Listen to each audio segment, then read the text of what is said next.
It's time for EdTech Mondays, brought to you by Mastercard Foundation and CC Hub. Welcome to another episode of the EdTech Mondays Nigeria show, a platform to facilitate critical conversation on the use of technology for teaching and learning in Nigeria. 3 weeks ago, we started off the conversation on the topic, assessing the impact of technology on learning outcomes. As we continue the conversation today, we will explore the use of technology for teaching and learning in higher education institutions and its impact on learning outcomes from the perspective of a seasoned researcher. It's good to have you all here once again. I hope you have learned a lot so far. I am still your host, Chinyelu Akpa, and today I bring to you our guest who has more than 5 years of experience delivering engaging lessons in curriculum design, development and modeling, instructional design, innovation, assessment, and evaluation, all leveraging technology. He leverages his skills as a consultant for various corporate organizations on integrating sustainable development compliance frameworks in recruitment, finance, and management. He currently works as a senior lecturer at the Faculty of Education at the University of Ibadan. Join me as I welcome Dr. Samuel Babalola. Good morning, Dr. Samuel. Good to have you here today. Yeah, good morning. It's my pleasure. Thank you for having me too. Great. You have quite, an impressive bio there. So with your impressive research portfolio, which you are very known for in the Faculty of Education at the University of Ibadan, and the papers you've written on, the education curriculum, sustainable education, and even the future of work, which are all inspiring. Can you just take us through, your journey so far and your experience in the education sector? Let's hear your take on what learning outcomes are when you put them side by side with our current curriculum in Nigeria. Okay, I will start by saying that came into education intentionally because, we do have those who came in, through one thing or the other, maybe by chance. But I can say I went into it intentionally. Since 2016, I've been, with the University of Ibadan, where I've been involved in teaching at both undergraduate and postgraduate level. The issue with my foray into higher education, particularly what I now do, started in 2016 when, I I co-created a program then that brought students, together, entrepreneurs and several other people, then we were just looking for how to enrich student experiences on campuses outside of what they formally do in the classroom. So we're looking for how to develop skills, how to get students up for opportunities, that their day-to-day classroom curricula will not, deliver on. And that was how I went into, students co-creation out of class activities that can help students, to acquire competencies and skills that they can leverage on, moving into the job market. And that really opened my eyes to, the talents, abundance of talents that we have among undergraduate students. I saw how eager, I saw how creative, how innovative they were. And I saw the passion, the hunger to be more. And that, of course, in the process I was learning, even though I was, the person who actually pioneered the program at the time. But that experience, showed that students, are capable of doing meaningful things, innovative things, creative things, if they are given the opportunity. And 2016, issues of technology in teaching at higher education institutions, particularly in Nigeria, that was pre-COVID. So it was just a thing that A wasn't, figment of our imagination. yes, it wasn't a thing that was really emphasized at the time. Yeah. The issue of future of work, telecommuting, employability issues that has to do with all of these issues that we now have. They were not, the big deal. They were not the boss thing at the time. They were just coming up. But let me say that I saw it, and we were able to plug into it, and we were able to raise a crop of students at the time, who could leverage technology, who could leverage so many, resources at the time to be able to, seize opportunity. And that was what actually defined, what I now began to do in class and out of class. So anytime I have opportunity in class, I began to tell students that, look here, there are so many things going on this campus that you guys can, do. And there are so many things up there in the cloud, in the world of technology.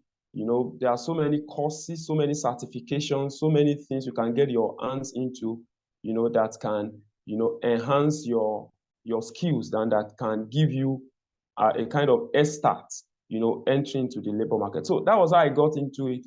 And that was, and with my experience, in issues relating to curriculum development, curriculum design, it wasn't difficult to be able to bring these things together and, begin to run with it and begin to help and assist students, to develop some of these, to seize some of these opportunities.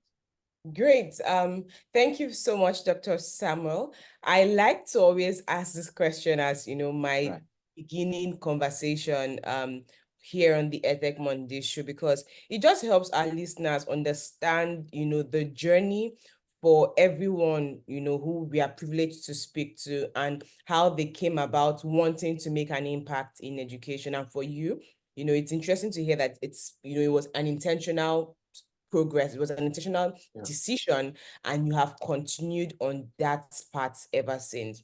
So now let's now drill deeper into, how what learning outcomes are and how they are measured when we are using technology-backed learning solutions. And this is a very serious question, because when you think about the higher education institutions, basically the universities, polytechnics, colleges of education, and all of those that fall into that category, you see that there's a lot of work that is done focused on leveraging technology tools. And has this impacted how students are learning? Has it impacted their learning outcomes? Are they doing better? Because most times when you hear about, technology in education, EdTech tools and resources, it is typically among, the K-12 and secondary school level, and those who are in corporates, right? They're already in the workforce and trying to brush themselves up. You don't hear a lot about interventions or solutions designed for tertiary schools, higher institutions of learning. So what's your experience? Do we have good representation there? And have they been able to positively affect the learning outcomes of students at this level? Quite a lot to, to actually put together to be able to make sense of this question. First and foremost, we talk about the issue of attitude. We talk about the issue of competency, competency of the teacher. We talk about attitude of both the teacher and the student. Then we look at issue of infrastructure, which is very, very key in driving, issues that are relating to EdTech, leveraging technology at the level of higher education institutions. But like you rightly said, a lot of activities, work, are being done in the area of, or let me say it's being done in the area of K-12, primary education. But if there is any institution among, the primary, secondary, and tertiary that should actually leverage technology, the most, it should be at the higher education institution level because of a lot of things. One, because the students at that level are not, they are teenagers, because these days we have 15, 16 coming into higher institution. They are youths. Let me just use the word, they are youths. So these are people that already know their left, from their right, and they already know, getting close to what they want in life. But when we look at it broadly, in Nigeria, for instance, there are still a lot of issues that we are grappling with. And like I said, the issue of infrastructure and the issue of attitude. Now, I would say that the issue of infrastructure is not as important as the issue of attitude. Because, even when the devices, when the opportunities, the platforms, when they are there, it takes a teacher who is willing. When I use the word a teacher now, of course, the popular word we use for teachers in higher education institutions are lecturers. So we have lecturers, who should be willing, to make use of this infrastructure, to see it as an opportunity, to enrich their student experiences. And most of the time, as a result of the gap in their training, as a result of the gap in their training, some of them came, we call them, some of them, they came, they schooled even before computer. So it's almost a problem for them to adapt, to the changing realities of the fact that we need to begin to leverage technology. So we still have a crop of those, set of lecturers or teachers at higher education institutions level. So there is no introduction, there is no innovation that you are likely to drive without you considering all of those people. And many of them are, at senior cadre level. But of course, we still have those who are at that level who are also relearning, and making effort to ensure that they are up to date in leveraging technology to ensure that they enrich their student experiences. That is one. The second is also the issue of infrastructure. Infrastructure is key. We'll talk about devices, access, to connectivity. We'll talk about internet-enabled devices. There are devices and there are devices. There are devices and there are devices.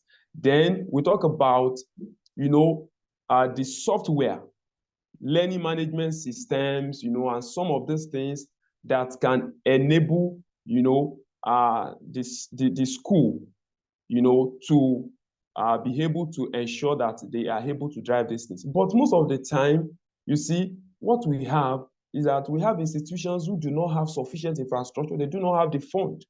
They do not have the money.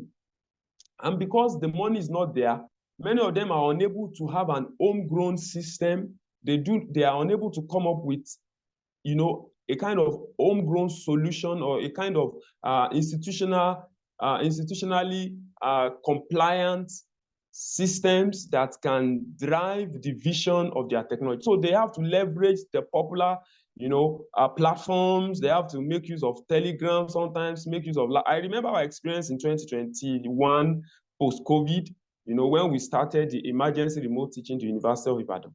We really could not have a solid institutional subscription for Google, for Zoom, for instance. So at the time I was taking a class of more than 200. And when you are using the normal, the one that you not have to pay. Times out, after 40, yes, it times out. And you cannot connect more than 100 students. So students will be struggling to come in. So all of these things are key issues, that we must look at in terms of infrastructure. Then sometimes we do not have, maybe let me say the willingness to actually, because the issue relating to tech requires a lot of good money. Maybe as a result of the fact that we have paucity of funds. So you see a situation where institutions are unable to commit that much into technology. And there is this popular saying, it is the much you are willing to invest into technology, that is the much you are likely, to get value for whatever it is you are doing in technology. So we have that problem. Then we now have the issue of student-related issues too.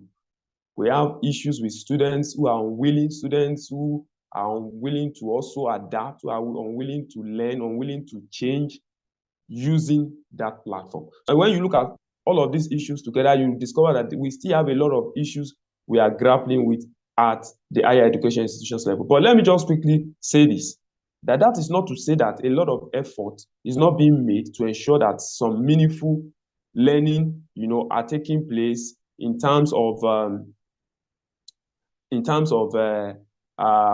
getting value and ensuring that we are leveraging technology to assist students. For instance, in my own case, I do it all of the time. When I want to have my continuous assessment, sometimes when I am out of Ibadan, that I have to stay with my students, I have to take my lectures, I make use of technology. And most of the time, the feedback I get is that even my students are more relaxed. So they give me a feedback and tell me, see, each time you come online to teach it, each time we have our classes online, we are more relaxed, then we even get the best out of you. Because, when you are online, I'm not prone to distraction. I'm not distracted. The students are also not likely to distract because I will mute everyone. Some you are able to parse out some things that are likely, some extraneous variable, or maybe let me use the word, some things that are likely to distract. So you are likely to parse all of those things out, and you are likely to get the best of your student. So I would say that a lot of effort, is being put in place. Let me quickly go to outcome, learning outcome. I know that is what this is about. Yes. In the on-site kind of teaching and learning experiences, we talk about learning outcome in 3 critical areas. We'll talk about what is popularly referred to as the cognition, the cognitive, the psychomotor, and the affective. But I will break that down. Now, I refer to those things as what we call the soft skill, the hard skill, and the emotional intelligence, or what we can say learning to know, learning to do, and learning to become. People can relate more with all of these things because they are not the jargons of the psychomotor and the rest of that. Now, learning to do or learning to know is the easiest. We teach people to know things. We teach people to remember facts, to reproduce facts. Then learning to do, which of course is a higher order, learning outcome, is when people are able to practice. They are able to practice when you give them hands-on experiences. They are able to learn through hands-on experiences. They are able to demonstrate. They are able to practicalize. Then the becoming, that is the behavioral part. When you are now, exhibiting, when what you do becomes a way of life, it becomes an attitude, it becomes a character, it becomes what you exude, what you exhibit everywhere you go. So it becomes a lifestyle, it becomes a way of life, it becomes what you are known with. So that is the affective, what we call the emotional intelligence. But in the case of online learning, in the case of EdTech learning, when we are to measure learning outcome in online learning, I do say that it is way more than that. It is way more than that. Now, in 2021, I wrote a piece of article. I was arguing in that article that institutions in higher education in Nigeria, higher education institutions in Nigeria needs to respond through a curriculum that works. And what was the argument? The argument was that in teaching, online learning, virtual learning, digital learning, EdTech, and the rest, what you are instilling in students is way beyond the content or the subject matter. what you are fostering in students through digital learning is that you are equipping them with lifelong skills, the skills that they will need, to be able to navigate the complexities of the 21st century job market. Those are the things you are teaching. Now, what are those skills that students easily pick up when they are involved in online learning? The first thing you want to talk about is that you want to talk about process skills, process. For instance, it takes some level of expertise to be able to set up an account, to set up a Google link, or let me say a Zoom account, mute yourself when you're supposed to be muted, unmute yourself, raise your hand, be talking and also be monitoring chats, in the, all of these things are process skills. They are process skills. And as they do that over time, they are gaining mastery. So they are gaining mastery, they are gaining digital mastery. So as they gain digital mastery, their self-efficacy is being enhanced. And as their self-efficacy is being enhanced, the technology becomes a day-to-day thing they make use of, and it becomes a lifestyle, it becomes a part of them. I've seen students who have phobia, especially when we started out in 2021, post-COVID, because there was a kind of strike in 2020. There was a strike that took us into December, I think November, December 2020. So we came back to the school resumed fully in 2021. So when we came, I saw a lot of phobia among students. Many of them, they will be fidgeting, when they are handling their devices. Many of them are uncoordinated. When you say you want to run a test online, many of them, you look at their facial appearance, they look depressed, they look dejected. But it is no longer like that now. Many of them can handle a lot of things. Many of them can now set up some of these things. So you gain digital mastery, which will be required beyond, learning, in quotes, that course that you want them to learn. It will be, that skill will be, they will leverage that skill beyond even the university, because teleconferencing, telecommuting, those are the skills that are required. Cyber ethics, your ability to know what to say online, your ability to know how to join a community, how to be a part of an online community, how to, talk on a forum, how to contribute, how to answer a question, how to ask a question. All of these things are skills that you acquire through digital learning.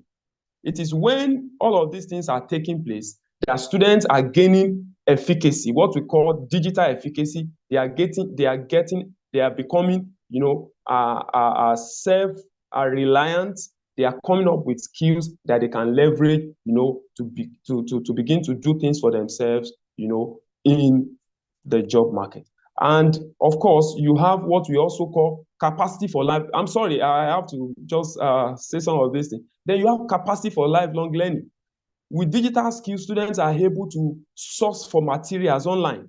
They are able to, source for materials. They are able to log on to, maybe also make use of other learning platforms. We have quite a number, maybe Coursera, Udemy, EDX, you have, so it creates a kind of hunger, a thirst in students to want to be more, to want to know more, and to want to explore. So as students do this, they gain a lot of skills beyond what we can measure. I am sure that we have not come up with, rubrics for measuring some of these things that I am saying. We have not come up with rubrics to measure some of these things, because most of the time when we just give out tests online, when we just give out examination online, we measure them basically based on their performance or their achievements in that very, subject matter that you are testing them on. But beyond the subject matter, a lot of skills, a lot of learning is taking place, a lot of exposure is being done, a lot of efficacy, self-efficacy is being built. And all of these things for me, are the most important when we measure learning outcome in digital learning. Sorry, I had to take so much Wow, time. Dr. Samuel, you took us back to class. Now I know why you are the lecturer of choice, for a lot of your students. You took us back Thank to you. class. Thank you so much. And you have so excellently, addressed everything, taking us on a journey from what the traditional learning is and what the typical learning outcomes you get in traditional setting to what happens when you leverage technology. And what you have pointed out is some of what we've had, our previous guests say, that evaluation of learning outcomes when using technology cannot be the same with the traditional method. And you have Excellent. rightly said that we have not even started developing some of these metrics and indicators Rubrics, yeah. of what Yeah. success is, right? We don't know what the rubrics aren't done yet. People have not, maybe people have started doing them, but they're not yet publicly, they're not yet out there in the public space. So it's more like a design as you go situation, or pay as you don't. I don't say pay as you go now, but design as you go, because you're just Maybe doing learn as you go, acquire skills as you go. Yes, because for the tech companies who are designing some of these things, they are working within the ambit of their own knowledge and their own products. And for the users, most times, am I able to perhaps solve a problem using this tool, using this solution? Yes. But no one is really drilling deeper to say, if we are creating a rubric, are we testing it across various, on various bases, various indicators, and saying, if you do this, what skill are you learning? If you use this, what skill are you learning? How are you relating this to the real world? How are you relating this to the course you're learning? How are you relating this to solving problems and lifelong skills? So thank you so much, Dr. Sam. I think this is the focal point of the entire conversation, that we cannot evaluate learning outcomes when using technology the same way we would evaluate them when in the traditional classroom setting. Exactly. We need to pay more attention. So this is a call on educators. This is a call on people who are building this solution, developers, the product owners, that we need to have conversations. As you have rightly said, let's sit down and create rubrics that properly outlines what learning should be across various levels when using technology. How we're ensuring that we don't just have kids who are, very fast in answering questions, but can apply this in other senses. And that for those who are now growing these skills, as you've mentioned, how ease of use, digital skills, collaboration, we are seeing those things and we're highlighting it, and we're also designing these products and tools in ways that it can help them be better in that particular area. Thank you so much, Dr. Sam. I don't know if you have any parting shots for us as we wrap this conversation up. Well, let me say that I like the fact that Co-Creation Hub is reaching out to campuses. I must confess there are lots and lots of talents, in higher education institutions that must be leveraged. If we must harness, those talents, we must begin to expose them. I must say that the problem we have in higher education institutions, we have students who really do not know, the implication of some of these things, quite, enough. I also work in the area of skill acquisition. So many of them, they still are not. I've seen students who do not even understand the reason why they are studying what they are studying, and they don't know what it's going to do for them. And I keep telling them, I said, see, there is nothing you are doing, even if you are doing Yoruba, you are in tech, because Yoruba is now tech. Everything, tech has a language. So I tell students in language, I tell them everywhere in education that, see, you guys just have to embrace this thing. So I'm happy that CC Hub is coming to our institution. We like to see more of that. We like to see where you have a forum where we begin to arouse students' interest, to begin to expose them to some of these things, to give them an opportunity, to be better, and of course, become future leaders, and maybe people will be canvassing, also for tech in the coming days. Thank you so much, Dr. Samuel Babalola. It has been a beautiful experience just listening to you and taking us on the journey of what learning outcomes should be, when leveraging technology. And to you, our listeners, I hope you had the same experience we had here in the studio. Of course, we'd love to hear from you. Share your thoughts on this month's conversation. Do you agree with us and all the guests we've had this month that learning outcomes cannot be assessed the same way when we use technology? Do you agree that we need separate rubrics for assessing learning outcomes when we use technology? How would you want your children or your words or yourself to be assessed when you use technology for teaching or for learning? Send us an SMS or WhatsApp message at 0703 165 0809. You could also join us and engage on our WhatsApp and Telegram channels. Simply search for EdTech Mondays Nigeria. And in case you missed out on the amazing conversations we had this month, the previous Mondays this month, do not worry your head. You can listen on Spotify at EdTech Mondays Nigeria and search us on YouTube at CC Hub Africa. Thank you for being a part of the EdTech Mondays Nigeria show today. I am your host, Chinyelu Akpa. Until next time, stay curious, stay connected, and keep pushing the boundaries of educational technology. Till I come your way, same time, same station.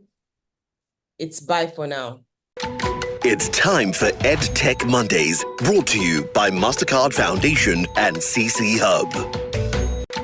It's time for EdTech Mondays, brought to you by MasterCard Foundation and CC Hub.